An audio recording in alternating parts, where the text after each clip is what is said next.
contra la especialización. Quería seres integrales y universales que al cabo de la mayor cantidad de conocimientos, para que la mayor cantidad de fluidez que pudieran tener, ayudaran a resolver los problemas de la sociedad contemporánea, de la sociedad de su tiempo. Fue un arduo crítico del capitalismo y de su propósito de llevar al extremo la especialización y la división del trabajo. Para él, la especialización torna frágil e indefenso al hombre, lo limita, lo mutila, lo castra, lo limita en su condición nómada y libertaria, porque el pensamiento es nómada y es libertario.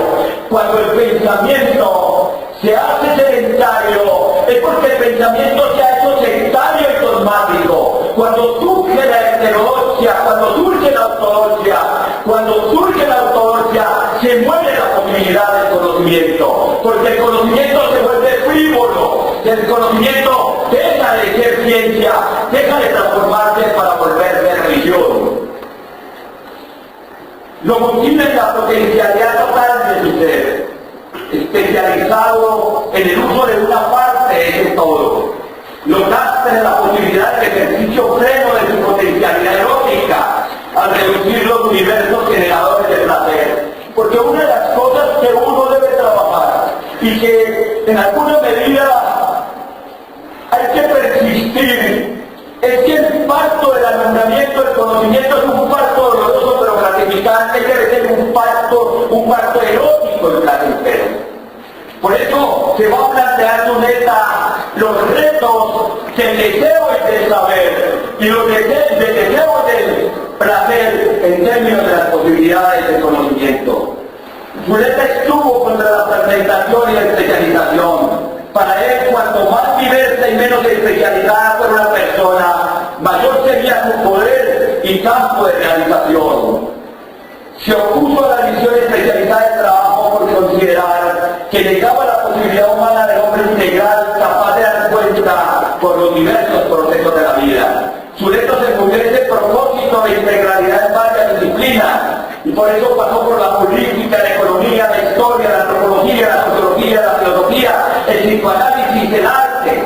Zuleta estudió con el empleo el teatro griego, a Sócrates y a Platón, a Sófocles y Eurípides. Estudió la filosofía del racionalista, Descartes, Spinoza, Kant, reflexionó sobre Nietzsche, Adorno, Heidegger, Deleuze, Foucault, Habermas. Estuvo con Freud, con Lacan, que profundizó en las teorías, en las lecturas, en las páginas maravillosas de Cervantes, de Shakespeare, de Dostoyevsky, de Tolstoy, de Walter Muti, de Kafka, de Rilke, de Thomas Mann, de Alan Poe, de Marcel Proust. Fue un juicioso alumno del más importante filósofo antioqueño, de Fernando González, el que espera que el hermafrodita dormido salga a flote. Y le dio con devoción, ya lo han dicho aquí, en una anécdota trágica de esa posibilidad de su conocimiento al poeta León de Gay. Pero no quiero hacer el perfil de Zuleta. Ya habrá tiempo para que otros más inteligentes y más conocedores de Zuleta puedan hablar de él. Quiero hablar de 5 criterios pedagógicos que hacen referencia al pensamiento y a las posibilidades de la enseñanza. Los voy a enumerar y los voy a enunciar rápidamente. Primer criterio que habría necesidad de explicar y que voy a tratar de explicar. Y lo voy a explicar. Me dicen 5 minutos. Ahora. Voy a enunciar los 5 criterios y después los voy a explicar, pero no es posible enunciar estos 5 criterios si usted no se ubica en un campo de reflexión específico.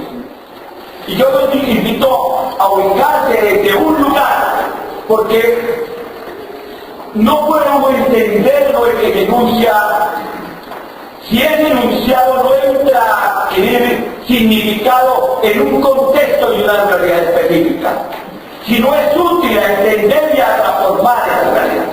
Por eso el campo en que yo los invito a reflexionar es el campo de la pedagogía, es el campo de la escuela, es el campo de la universidad.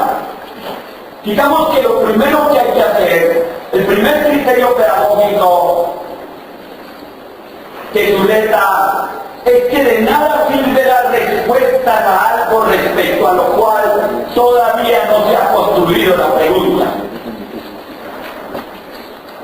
Y voy a hablar sobre eso. ¿Por qué nuestras escuelas y por qué nuestras universidades son una oferta permanente de respuestas a preguntas que nadie les ha formulado? Una segunda criterio es formular una pregunta significa desmontar la respuesta que le había impedido formularse. Y eso tiene que ver con que la base fundamental de las posibilidades del conocimiento no están en el aprendizaje, sino en la capacidad que tengamos para desaprender respuestas que ya no sirven a la pregunta que nos estamos formulando. El tercero, el conocimiento requiere el deseo de saber, pero esto implica el reconocimiento de los saberes. Voy a desarrollar sobre el deseo de saber y las posibilidades de reconocer las posibilidades de no saber y qué es lo que nos enseña el no saber, qué es lo que podemos aprender de los que no saben. No solamente los que saben pueden enseñar, generalmente los que saben no saben enseñar y no pueden enseñar. Pero muchas veces los que no saben pueden enseñar porque nos enseñan sobre lo que no sabemos. Esto es, nos llevan de las respuestas a las preguntas que son las que dinamizan la búsqueda. Cuarto, la carencia solo se produce cuando ya ha habido una reflexión que se ha permitido por medio de una vuelta sobre sí mismo. Solamente cuando reconozco las carencias en que vivo, esas carencias me permiten acceder de alguna manera a mi búsqueda y formular las preguntas y superar mi llenura para que yo pueda adquirir nuevas hambres, nuevas formas de moverme. Y quinto, nuestra ignorancia consiste no en un vacío, en una carencia, sino en un conjunto inmenso de opiniones en las que tenemos una confianza loca, demente, pueril. Esos 5 elementos los quisiera señalar. El último, de cómo rompemos con nuestras ataduras de verdad, para que esas ataduras de verdad no nos impidan avanzar en el camino siempre infinito y obligado del conocimiento.